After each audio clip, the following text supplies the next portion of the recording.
Welcome, everyone. Thank you so much for joining us today. I am Emily Paisner, the head of marketing at Daybreak Health. And for those of you who may not know Daybreak, we're a youth mental health company that partners with schools and districts across the country to provide equitable access to youth mental health support. Today, we have three incredible panelists with us from different school districts to talk about how they are creating comprehensive student mental health programs and aligning those mental health needs to multi-tiered systems of support. Before I hand it over to our panelists to introduce themselves, I wanted to let you all know that we will be sharing a recording of this webinar. If you have any questions at all throughout the webinar, please put them in the chat, and my colleague Diana Lay will be monitoring the chat throughout the webinar, and we'll try to get to as many questions as possible at the end. I am going to hand it over to Danielle to introduce herself. Hi, good afternoon. My name is Danielle McLean Parks. I am the coordinator of mental health services for Palm Springs Unified School District. We have 28 schools in our school district, including 16 elementary schools, 5 middle schools, 4 comprehensive high schools, 2 continuation high schools, alternative education programs, as well as Head Start and state preschool programs. So we have all the way from the littles all the way up to adults here. We cover the communities of Palm Springs, Desert Hot Springs, Cathedral City, Rancho Mirage, and Thousand Palms out here in the Coachella Valley region. So a pretty big geographic area as well. So about 40% of our students are English language learners, and a good portion of them are also bilingual as well. And just a little over 90% of our students are, I guess you would say, socioeconomically disadvantaged, meaning we have a high number of students in our district who also qualify for things like Medi-Cal services and free and reduced lunch and all of those good things. So that is Palm Springs. Thank you so much, Danielle. Myra, over to you. Yes, hi everyone. My name is Mayra Hernandez. I'm a licensed clinical social worker and somatic experiencing practitioner. I am the director for the Whole Child Community Partnerships and Engagement with Manor Independent School District. We are a district that is growing really fast as we're speaking right now. And so we have 17 schools. That's about like 9,200 students that are in our district. About our students, 93% of them are minority, and the majority are English learners. 76.7% are socially, economically disadvantaged. And as I mentioned, we have about 1 or 2 campuses that are being built at the moment. So it's increasing pretty rapidly in the district. Thank you, Myra. Diana? Hi, my name is Diana Chaparro. I am the People Service and Attendance Counselor over at Victor Valley Union High School District. We are located in the San Bernardino County in the high desert. We serve over 10,000 students and we have 10 schools. So we mostly serve and actually all serve 7th through 12th grade. We have a combination of comprehensive schools, parent choice schools, a virtual academy, a continuation school. And because we're in the high desert, we do have a mixture of kids. 90% of our kids are of minority groups. 71% are English, 7.1% are English learners, and 36% are socially economically disadvantaged. This, because of our location, we do lack some resources, but we have found ways to go ahead and bring resources that are far away up here so our families and kids are still able to receive the support they need. Thank you so much, Diana. We're going to start with Myra talking about how she is working to identify and support youth mental health needs early at Manor. So the way that we started identifying the students in Manor, we have a grant with communities and schools, and that's one of our partners that help us identify needs in the district. And so the funding that we get through the grant, in addition to our whole child budget, is how we were able to pay for Daybreak. And Daybreak provides screeners. And with the screeners, what we did was, wanting to identify really what is the story of our scholars in Manor, really wanting to know what are the issues that are happening so that we can learn how to intervene and how to provide the support that is needed, right? And so with the Daybreak screeners, I know that they cover, it's about 61 questions that are facilitated in between 10 to 15 minutes. You pick a classroom. A lot of the support came from our counselors and our social workers in coordinating how the screeners would be facilitated. It's for students in 6th through the 12th grade. And so from the 9,500 kiddos, we ended up sending letters home to really provide information to our parents about what these Daybreak mental health screeners were. What's the purpose for us facilitating these screeners? What's the reason behind it? Using it as preventative measures, being able to, once we identify the struggles, how we planned on connecting our scholars and our families to services. So the questionnaire covers about 8 topics. It's mood, anxiety, trauma, ADHD, relationships, anger management, development, and stress. There you go. Yes. So it covers all of these topics. And so with the screeners, we were really able to detect a lot of the struggles that our kids were having. A lot of the stuff that we were able to see was not a surprise, because we all know that all of us that are here in this call, we all know that we went through a pandemic, right? And the kids coming out of, COVID and having been away from school for a year, 2 years, we could really see it in a lot of the relationships. And that was actually one of the things that we really saw a high rise was, in the relationships, our kiddos struggling with those relationships. I think that was the most prevalent for tier 1, tier 2. That was about 57% of our scholars that were really struggling with those relationships. Again, with the lightweight recommended interventions, tier level 1, tier level 2. The other thing that we really saw was a little bit more than 5% struggling with anxiety for more of that one-on-one relationships and providing that therapeutic support. So really with these mental health screeners, we were able to start off with the baseline, right? In our district, we've always supported the mental health of our scholars. We've been doing a big movement this year and really identifying different systems to also support our staff. Because we all know that, just like the saying goes, if a mom is well, the kid is well, same thing. Our children are spending the majority of the hours in school. Who's teaching them? Our staff members, our teachers. So if our teachers are not doing well, that means our kiddos are not going to do well, right? And so one of the things that our district is really doing this year is really focusing on how can we support our staff? What else can we do to support our staff, right? Because with the screeners that we had through Daybreak, we were able to identify these 8 topics, right? The anger management, the anxiety, the development, the mood, the relationship stress. It was the story. It was a baseline. With these different results, we were then able to identify what are the services that we currently have in our district. We're very fortunate to have different partners in our district. We have communities and schools, we have integral care, we have counsel on at-risk youth. We just started a partnership with YWCA. African American Youth Harvest Foundation is an agreement that we're currently working on to bring to the district that we had, for years, but that we're trying to bring back and provide more of those services like group support, which is more of your tier level 2. With Daybreak, we also have classes for parents and for staff members, because that was one thing that we identified is wanting more of that education for our staff members so that they know and they're well trained on how to recognize trauma, how to work with students from a trauma-informed lens, from a nurturing school, right?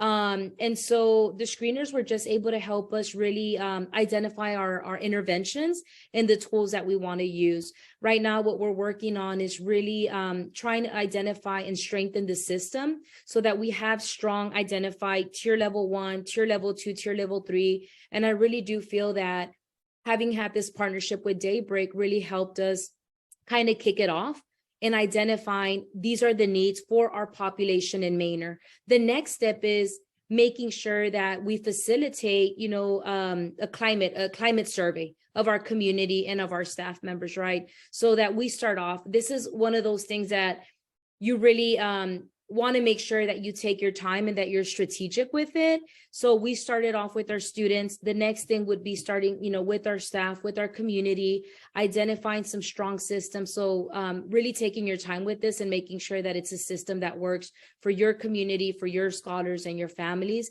And the best way, of course, is surveying, right? Our scholars, our families, our staff members, so that we know what the need is. And then looking for your community to see what partnerships you can form so that they could provide those services to identify the needs. Did I answer all the questions, Emily? Anything that I may have left off? No, I think we're good. We can always go back. I do think there was a best practices slide around implementation. Do you want to touch on that quickly? Where is that again? I'm sorry. Yes. So what we did, as I had mentioned, we had a lot of meetings. Diana was our point of contact with Daybreak. She was wonderful. And a lot of that information, there's going to be having to be ongoing meetings, right? In order for this to be successful, I really think that you have to ask a lot of questions. What does the survey look like? What are the questions in the survey? I know that we also met with the individual that created the questions to really ask more information, really putting ourselves in the shoes of our kids. Are our kids really going to understand this question? Are we leading them? Are we not leading them into the question? So I think on our side as a district, we did a lot of our research and our homework and really trying to find out, is this the best way for us to go, right? In terms of finding out, how we can best serve our families. So we met a lot with Daybreak, with their staff members, trying to really understand the survey and trying to understand the results. For our department, we had an implementation plan. And again, there has to be a lot of communication.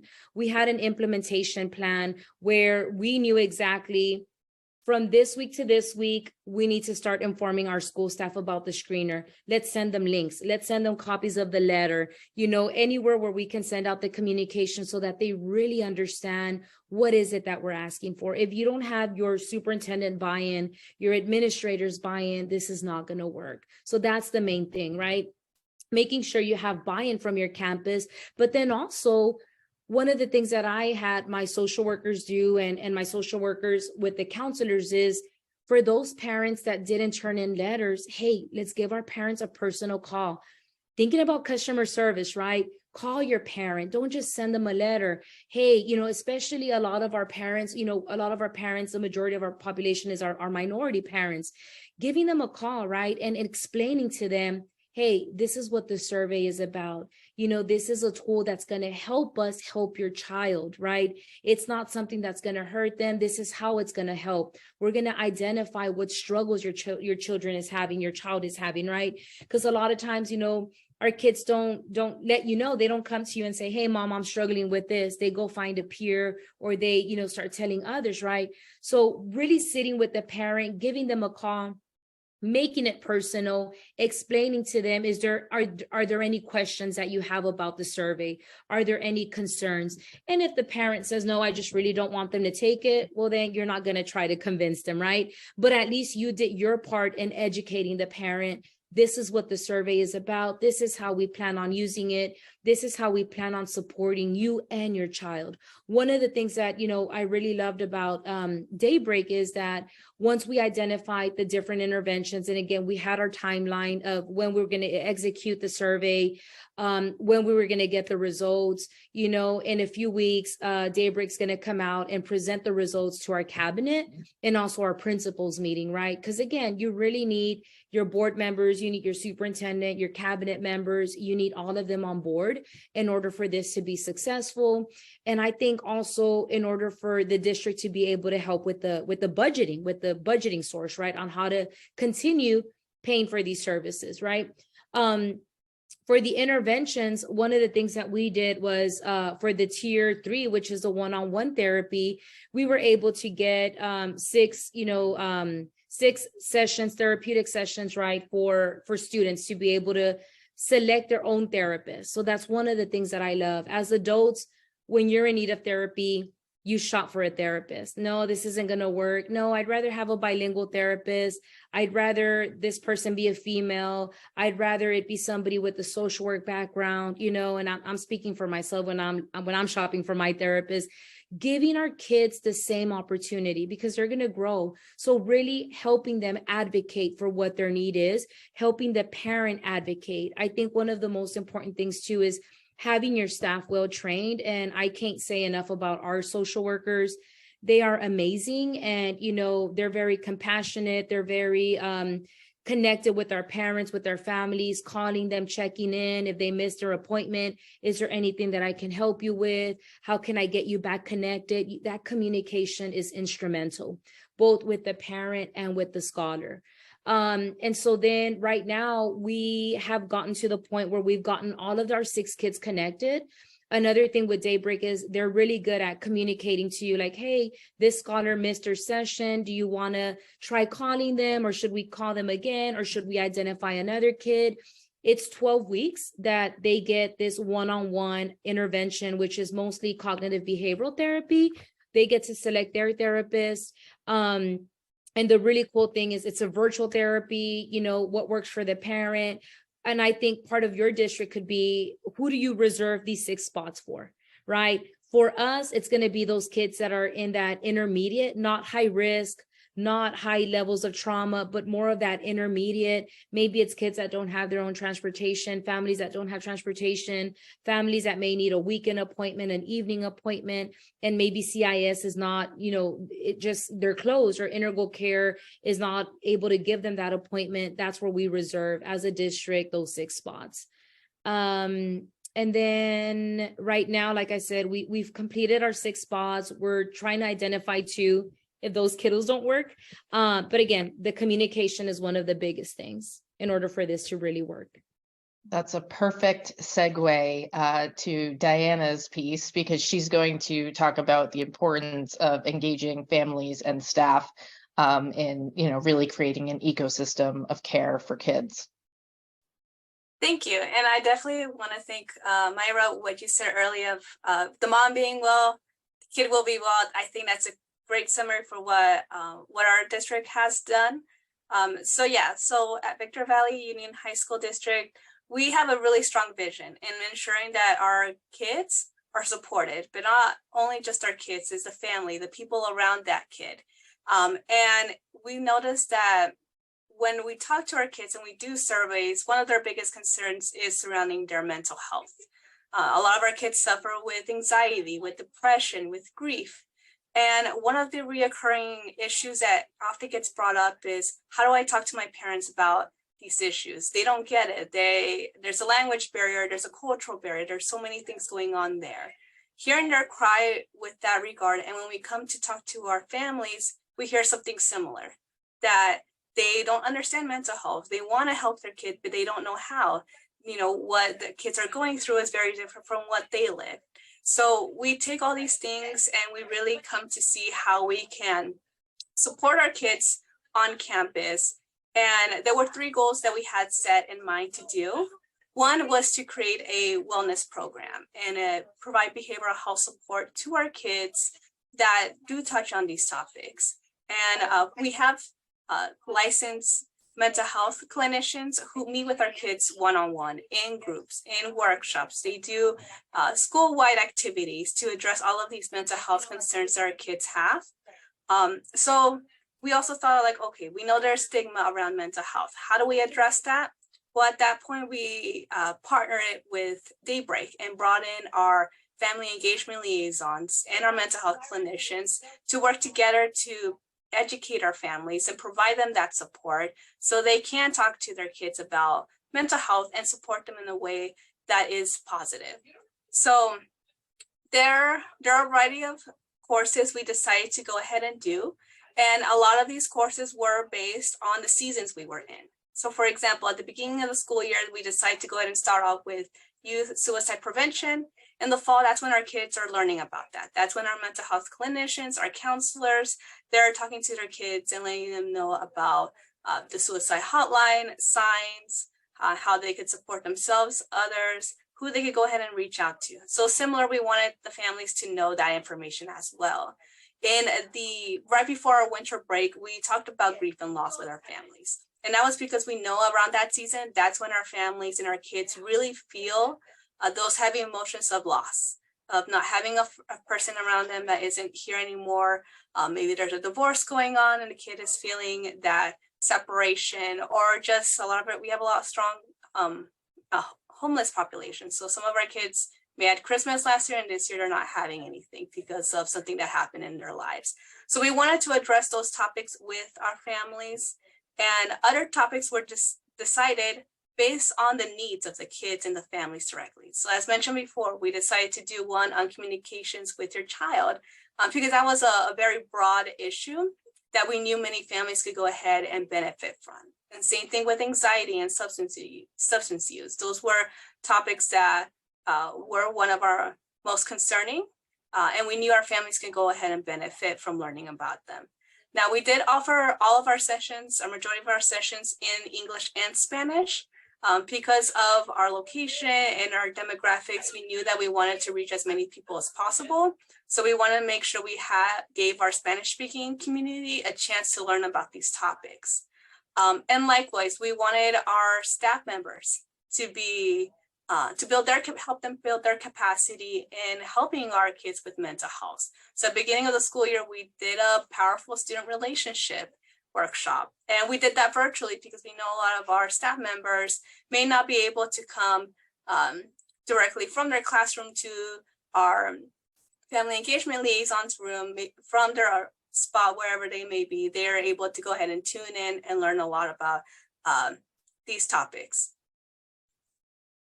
And at the end, we noticed that our most popular classes were youth suicide prevention and communication with your child. And when we talk to our families about this, a lot of it just has to do with the need. So that's where our mental health clinicians and our family engagement liaisons really helped in this regard, since they are their first point of contact for a lot of these families and kids. They are able to go ahead and let us know what are the needs that their people, their kids, their communities are facing. So when it comes to hosting any workshop, as many of you all know, getting people to come is a challenge. So we found ways that really helped us in increasing our attendance. So with our family engagement liaisons, they reach out to families that they already knew. They had their email list. They posted it on social media. And anytime a family would come over to the school, they had posters everywhere, they had flyers everywhere in English and in Spanish, so they knew that these workshops were happening. We also offered the workshops to be viewed in person. So some people enjoy having that community factor, coming together with other families so they see who is also struggling with this issue and who they could go ahead and go as an additional support. Our mental health clinicians and our family engagement liaisons were always there during those meetings, during those in-person viewing spaces. So that way afterwards, if they needed someone to talk to and needed resources, our two people were able to be there and provide those services. Since we have many campuses, each of our campuses has a mental health clinician and a family engagement liaison. So there's a person designated at each site who our families could go ahead and go talk to. And because of the timing, we've always made sure that we had food available, we have translation available, because again, we wanted to reach as many families as possible and provide less of a barrier for them to attend. Again, we know that some of our families may not be able to log in, to come in person, so we provided that virtual option. So if they're driving somewhere or they're coming home, they're still able to get all of that information. And our family engagement liaisons and our mental health clinicians, they're trained. They're aware of a lot of these issues. And if one party may not have the information that the other one has, they could just easily refer them to the other. And we've always wanted to make sure that the classes coincide with one another. So we wanted to go ahead and let the family know, okay, this is the next workshop will be about this topic. And that way they could go ahead and see that a lot of these issues are going to be addressed again and maybe in a different way in the future. So we always let them know, hey, next month we're having anxiety. We're going to talk about anxiety, or next month we're going to talk about substance abuse. And one of the biggest helpers in doing this is really having the patience. At first, when we first began with Daybreak and bringing in our audience, we didn't saw the numbers we were hoping to, but we still had a really great crowd. So when we surveyed our attendees, we come to realize a lot of them enjoy them. A lot of them enjoyed coming, being in communities with others, learning about the resources available to them. So that's when we realized it's very key that we made sure that the families felt welcome, they felt safe, and that there was room for them, and that they can ask their questions, they can talk about their stories, they can share it with everyone and know it is a safe space for them to open up. So at the end, as of right now, we have held 6 family classes, 2 staff classes. They're in English and Spanish, and we've been fortunate to have reached 180 families so far. And a lot of it has to do with the great work that our clinicians and our liaisons have done on site, and also Daybreak, who honestly are the ones running the workshop itself. So all of that information, all of that teamwork really helped create a space for our families to get all of the resources, or as much resources as they can. And with the positive feedback, we're able to go ahead and see where we could go ahead and improve. So as of right now, we're looking at the next school year. What is it that we want to go ahead and do, and how we want to plan it? So we know next year we're looking into possibly recording our session, so we can post it on our school site, so anyone else in the future can go ahead and still reach and access the sessions. And also looking at having more of a calendar. So at the beginning of the school year, when we have open house, our families know far in advance, hey, this year we're having 8 workshops, these are the topics, come and join us. So it's definitely continuing building that community, that sense of family, that sense of support. Thank you so much, Diana, and sharing how you really engage with families and staff to become really your allies in trying to support the students in your district. Danielle, I'm going to hand it over to you now. Thank you. So I wanted to start a little bit with some background about Palm Springs Mental Health Department. We've had a mental health department established here in Palm Springs for a number of years. Right now, we have 14 clinical therapists, which include licensed therapists and associates on staff. We've also got openings for another 4 therapists that we're looking to fill here pretty soon. 2 mental health specialists on staff, 2 peer specialists on staff. And then we have wellness centers on right now 6 of our campuses. We're expanding to another 9 next school year, and another 9 the plans are for another 9 the school year after that. And so we've grown exponentially in the last couple of years, just because there's been a significant need. The on-campus services, however, they are specialty mental health services, and the majority of the funding from those comes from our Medi-Cal contract with Riverside University Health Systems here. And so students receiving these specialty mental health services have a fairly significant need. They need to qualify for medical necessity for the needs. And so that means they have to have a fairly significant impact on their functioning for their mental health needs. And so in the last couple of years, as most of you can imagine, our need for those services has grown a lot, which is why our staff has grown a lot. We've actually designed our program to have therapists, a single therapist assigned to all of our middle school and all of our high school campuses, just because that's how significant the need for our specialty mental health services was.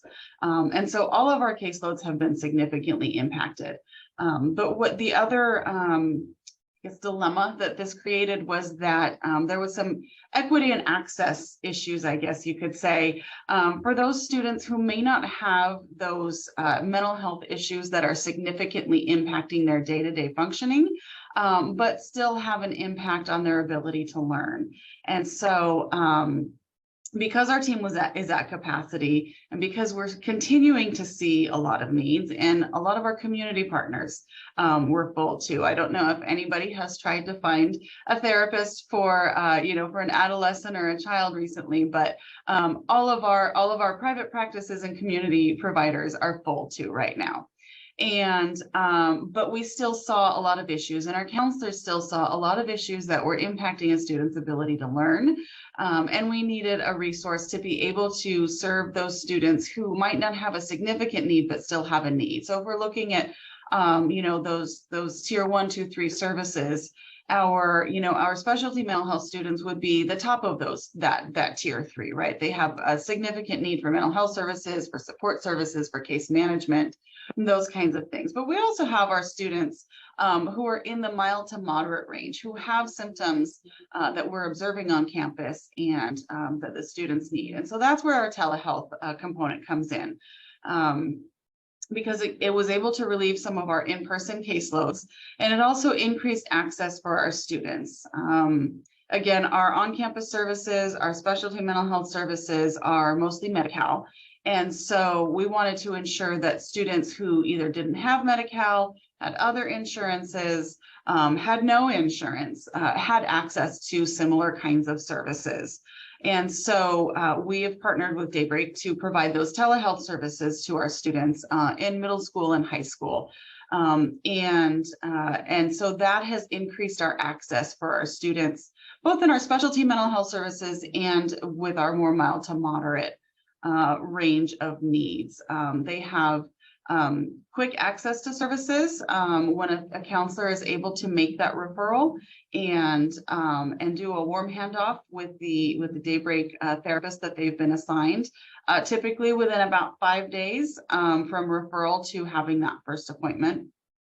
And then there are touch points throughout treatment for those students as well with the counselors. And so we haven't lost any of the kind of collaborative nature of the work that we do on campus either. The counselors are able to hear about the progress, see where their students are at, and understand, kind of where their needs are still as they're going through treatment. As I mentioned prior, about 40% of our students here in the district are English language learners. And so the other benefit that we've been able to see through telehealth is that we're able to find cultural and language matches for our students more equitably, more easily through this design as well. So that we're able to ensure that the students' needs for a therapist match are met too, which is really increasing our engagement and increasing the follow through from our students in this particular program. So most of our students have attended for about 12 weeks. Some students have extended that time just because their needs kind of continue. But we've seen improvement in 100% of the students. All of the students have seen some benefit, as we monitor our different clinical measures, throughout their treatment. We've seen benefits for all of them. It's typically, a 12-week short-term therapy, and they're gaining some skills, they're getting some insight to really start managing those issues on their own, which is helpful because then we're able to get them into treatment and get them the skills that they need before they come have a need that necessitates our specialty mental health services. One of the other benefits is that our students are incredibly busy, right? All of our students have lots of different things that are going on in their life. And so we can have flexible hours. Most of our students have been seeing their clinicians in the late afternoon to early evening hours. I think we've had a few weekend sessions as well. But our students are able to see their therapist, work with their therapist on a schedule that works with them. We're also working on right now expanding access on campus through our wellness centers so that if a student has a need but wants to be able to see that therapist within the school day. We're working on dedicating some space on some of our campuses to be able to see students on campus as well, so that they can, again, increase some of that accessibility. So some of the best practices that we've seen that work well when we're partnering for telehealth is that we really do need somebody on campus to be our champion, a representative, somebody who is familiar with the process, familiar with the agency, and can really make sure that those referrals flow through, and are able to be a point of contact when we're moving students through. Again, set up a safe space on campus. One of the barriers that we have seen to telehealth is simply that students don't feel at home that they necessarily have a private or a safe space to talk about the things that they need to talk about in therapy.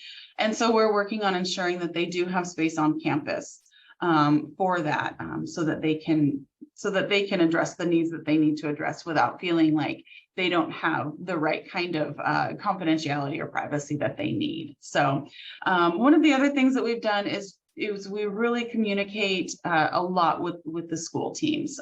We discuss with them, how to make those referrals, how to assess for those referrals. Emily, if you can go back one, maybe 2 slides, I think, to yes, this one. So all of our counselors have this particular matrix so that they can refer to that to understand when a student's needs would fit telehealth services and when they might need those specialty mental health services. We can jump back forward. So communicating that structure to the counselors and staff at school is really important to help them understand how best to meet the students' needs. And then, of course, we are always communicating with families and on campus about the mental health programs that are available. A lot of times everybody is aware that we have a mental health program with Palm Springs Unified, but it tends to kind of lump into one big, one department.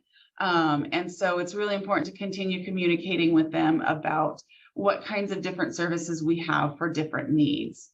And then, of course, we have our family and school counselor check-ins with the therapists, which have, like I said, been really helpful to be able to recreate some of that collaborative nature of what we have on campus.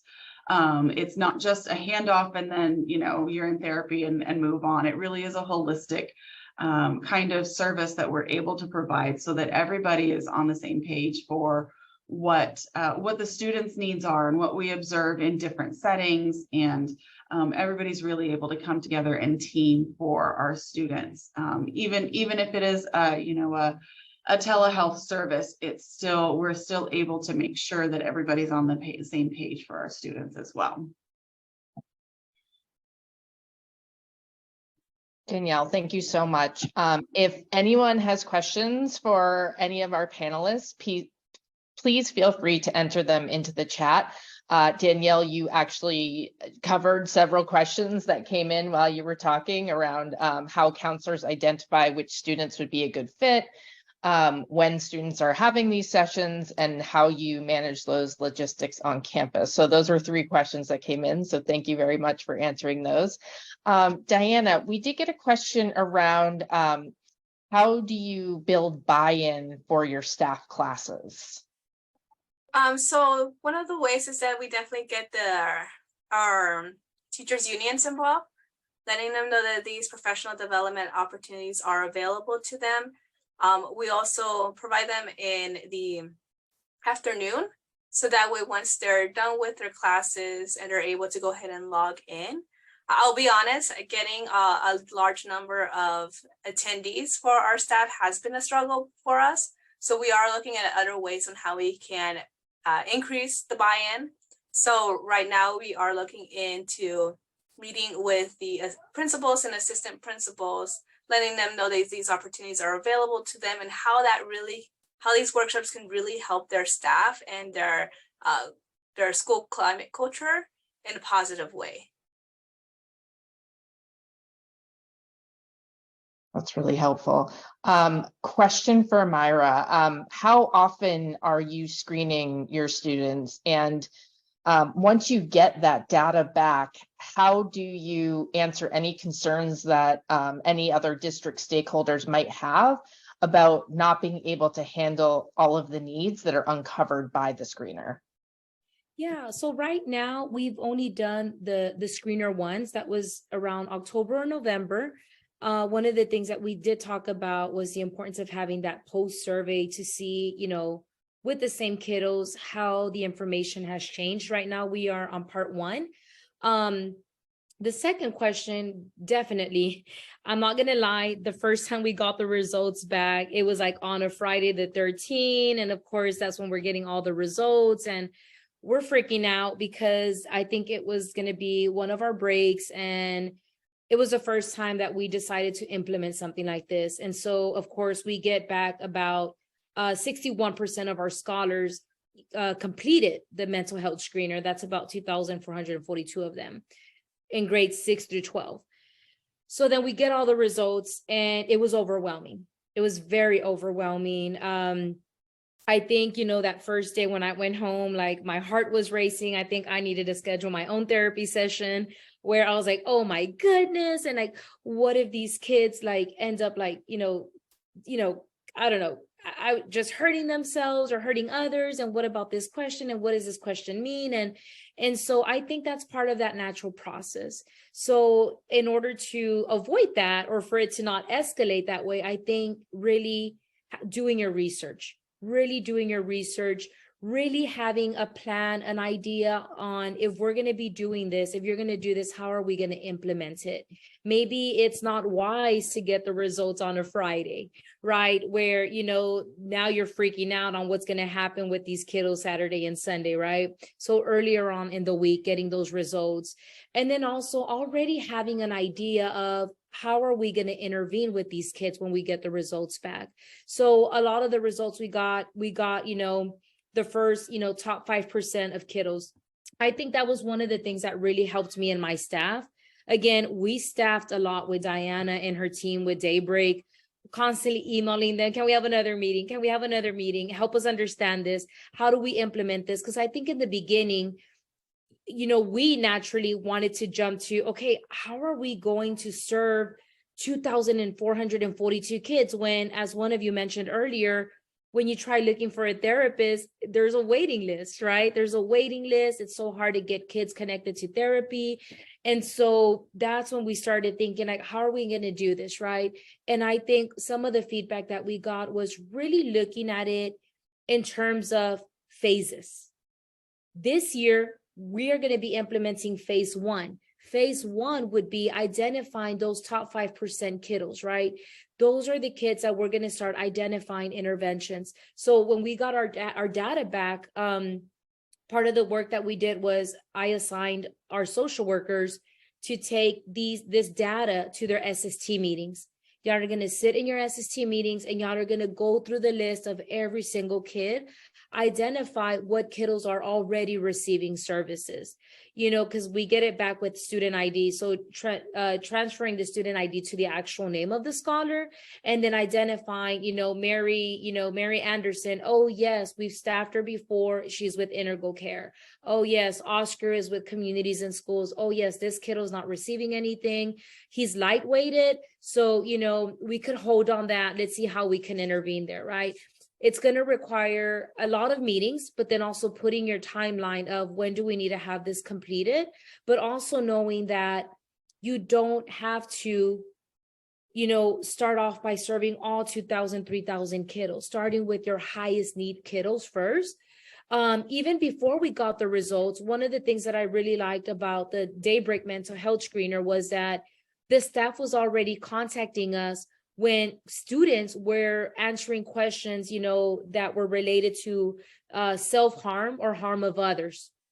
So they were giving us a heads up so that way we could go meet with the student and assess. And then they also gave us support with, okay, well, do y'all have any guidance, any documentation on guiding us on how to address this, right? Because we know if a kiddo makes an outcry in our district, we use a Columbia screener, we know exactly what to do.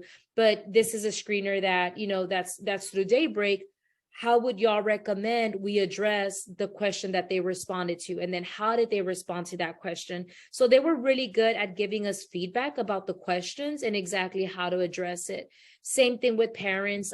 One of the great things that Daybreak did is they gave us really scripts on how to address concerns with parents, sending them video links, sending them additional information. If you have any questions, concerns, hey, this is something that could help you understand it. So really, again, just that communication piece is huge. Thank you so much. Two questions for Danielle have come in, and I'll just share both of them and you can address them in the order you choose.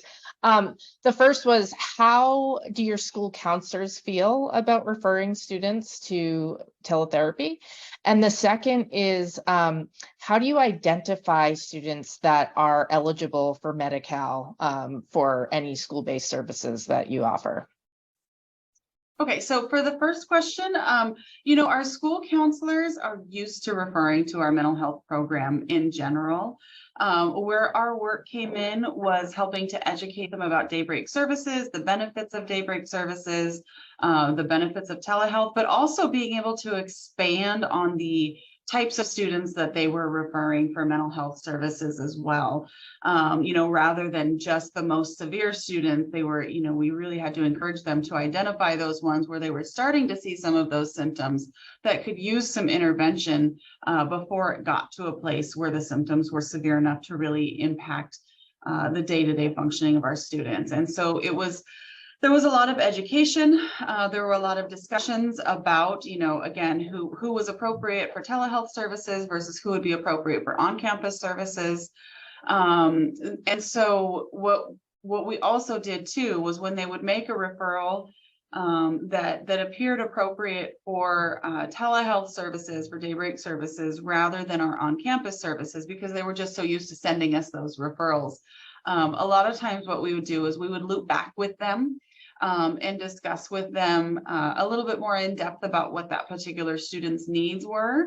And then honestly, as we were kind of working on the adoption of this process with the counselors, we in our office would make that referral ourselves and then loop the counselors in, just so that we could increase some of that adoption of the service, so that we could increase some of the visibility of it, so that more students were actually going through the program and working through those 12 weeks, and so that the counselors could see the outcome of that as well.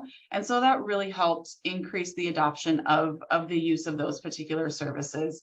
And again, it was, what was really helpful is Daybreak would provide us a really, a quick, one pager of how to refer a student. And so if they called us with a question and we talked about it, I would I still do, just send out that particular page saying, this is how you make that referral.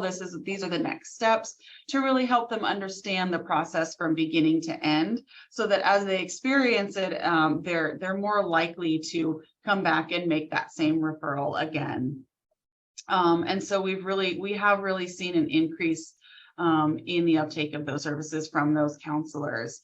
And honestly, it's a very welcome service to them. They are incredibly busy on campus.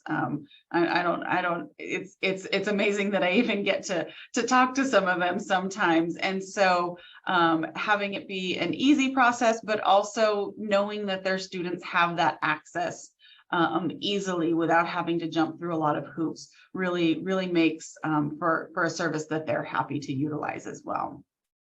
And then the question about Medi-Cal eligibility, I guess one of the helpful things is that a majority of our students are Medi-Cal eligible here in our district. I don't have the exact numbers because we don't have that hard data, but most of our students do have Medi-Cal. And so, but what we've done is the counselors can refer students to us regardless of what their coverage is. And if they have private insurance, we do have some funding separate from Medi-Cal that we utilize to ensure that those students can get services on campus if need be. And so once that referral is made, our clerical staff reaches out to the families to verify the Medi-Cal. And so so really it's just a process that we follow here in our office as well. And so, you know, it really just depends. We kind of take it on a case by case basis for those that don't have Medi-Cal, to ensure that we have a funding stream to have them seen, or that we refer them to an outside provider. But our telehealth services are available to all of our students regardless of insurance status too, which is one of the reasons that it's there, so that we can increase that access and equity for all of our students. There was one question that was asked, and Diana, you answered it, but I thought I could put it out to all of you to answer for the last question of the day. And that is, how are you working with students to help break down the mental health stigma that persists, so that they can, you know, really be helpful with their peers when they may notice a need, a mental health need for one of their you know, other students? You want to start with Myra? Yeah, I think it's very important to really start really talking about mental health more. I don't know if y'all could see my Fight the Stigma t-shirt. You know, this is from we have a mental health fair every year. And we're getting ready right now to pull our next mental health fair, which is going to be in May. One of the things that I do is I get with our city mayor, Dr. Harvey, and we do a proclamation to declare, you know, the city of Manor in May Mental Health Awareness Month. Really getting with our communications department, you know, to really, you know, share educational material, information, staff experiences, you know, family experiences, student experiences with mental health, and just really talking about it, right? And it's not just a 1 month thing, but throughout the year, really talking about it and really engaging our families in understanding. I've always been a big believer of, you know, it doesn't help and it doesn't work if you provide all these services for the kids if the parents aren't receiving it as well, or the parents don't understand it. Because in my therapeutic session, I can be teaching kids about, you know, cognitive behavioral therapy and how to challenge those thoughts and, you know, affirmations, and then they go home and they're hearing something different, right? So that family engagement piece is huge. And also the staff, right? So really giving that education to your staff members so that they're trauma informed, but also your families, right? So that's where we come with the whole child, right? The whole child concept, you know, where you're educating your community, you're educating your staff members, you're educating your parents, your families, you're educating yourself, right? Continue with your own therapy, right? That kind of thing, so that you have that awareness and that insight. You know, involving our kids. I just went through a school safety summit, which was amazing. One of our districts here in Austin, Leander ISD, they did an amazing job where they involved their kids in doing an assembly, putting together an assembly on drug awareness, right? And how drugs also impact your mental health, right? So really trusting our students and giving them a voice in this, because they know and they talk about it, right? And being able to support that space and being able to offer those resources. So for example, in our mental health fair last year, we had about 70 vendors, and we invited families to come, invited families to really see what therapy looks like. Therapy doesn't have to be you sit in a couch and you just talk about your problems. There's music therapy. There's different ways of healing. There's acupuncture. There's, you know, there's mindfulness, just the different modalities of how you could heal, and really fighting that stigma and really challenging the idea of, if you go to therapy, you're crazy, or, you know, that's not for me. Really challenging that and talking about it. So that's one of the big things that we've done in Manor ISD, is really talk about mental health. Let's talk about it, just like we have regular conversations of other things, and normalizing that and making sure that our kids feel safe enough to talk about it and supporting them. One of the amazing things that our social workers really do a great job at is, after a crisis, debriefing, really talking about what worked, what didn't work, what could we improve, what are some systems that we need to strengthen, and really advocating on improving just overall policies and procedures on bullying, on drugs, on mental health. Thanks, Myra. Diana? So a lot of what we have done and what really has helped is getting our youth leadership involved. So our ASB, our leaders in special education, getting them involved so that way our kids can look at each other of who are upperclassmen, that they're talking about their mental health. They feel comfortable about it and guiding each other, guiding one another.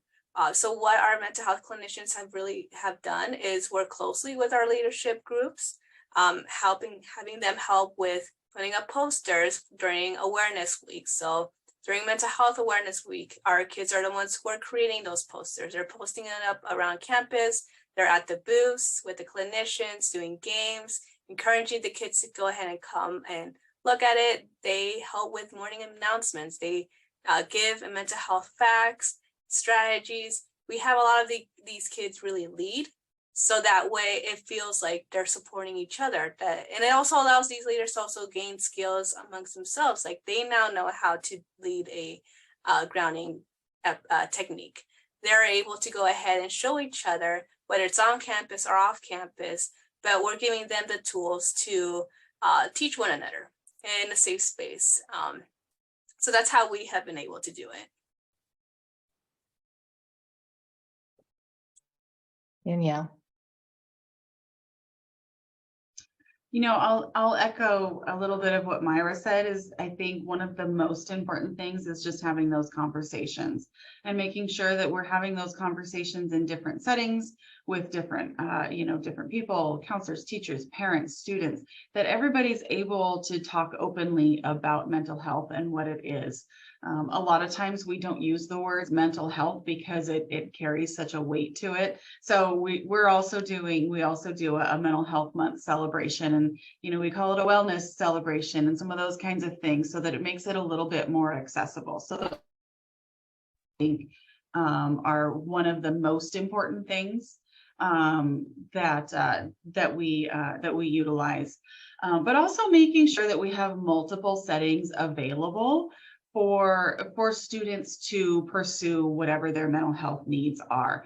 We have our mental health specialists who provide some supportive services. We have our peer specialists who do groups on campus, psychoeducation groups and support groups and those kinds of things, so that again, it doesn't just need to be an hour, in an office with a therapist, that we can have different settings and different modalities to be able to address mental health needs.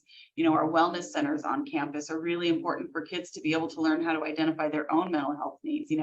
I need a break during the day. I need to talk to the social worker or the therapist who's in the wellness center, some of those kinds of things, so that they can also identify their own needs and advocate for those needs while we're having those conversations.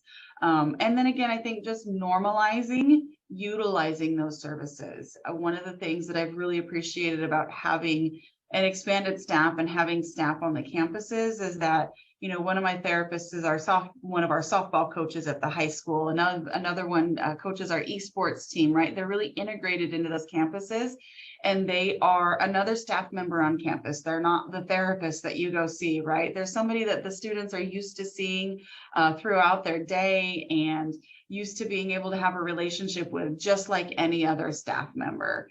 And so that really helps to break down some of the stigma too, that they're able to have accessibility to somebody who's on their campus, and they don't have to go out of their way. It's another adult in their life who they're building a relationship with. And so I think that's also a really helpful way to make sure that kids see mental health as just another need that they need to address throughout their life too.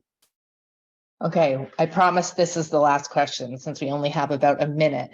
But one of the questions in the chat is related to other screening tools that you use. Can you share what data sources you refer to when developing your mental health intervention plans for your whole district? I'm not sure who wants to take this. I can jump in just a little bit because our data is one of the things, as we've grown so quickly, our data is one of the things that I'm working on ensuring that we have, some good information across the board through all of our programs. Our Medi-Cal mental health students, we use the Child and Adolescent Needs Survey. which is fairly long, fairly involved, but that's something that we utilize for our Medi-Cal students. But then also the GAD and the PHQ are two things that I'm looking at hopefully being able to administer, because it's been really, really helpful having Daybreak provide those clinical measures to our department for seeing the progress of our students. And so those are a couple of the things that I'm looking to hopefully implement for all of our students receiving mental health services, whether it's our Daybreak students or our specialty mental health students, so that we have some really a good picture of where our students are at across the board too. Thank you so much, Danielle, Diana, Myra, for everything you do every day to support the mental health needs of your students. Before people sign off, if you want to learn more about Daybreak Health and how we partner with districts to provide school-based mental health support for students, there will be a survey that pops up after you close out the webinar, and please fill that out. We would absolutely love to connect. And again, thank you so much to our panelists, and have a great rest of your day, everyone.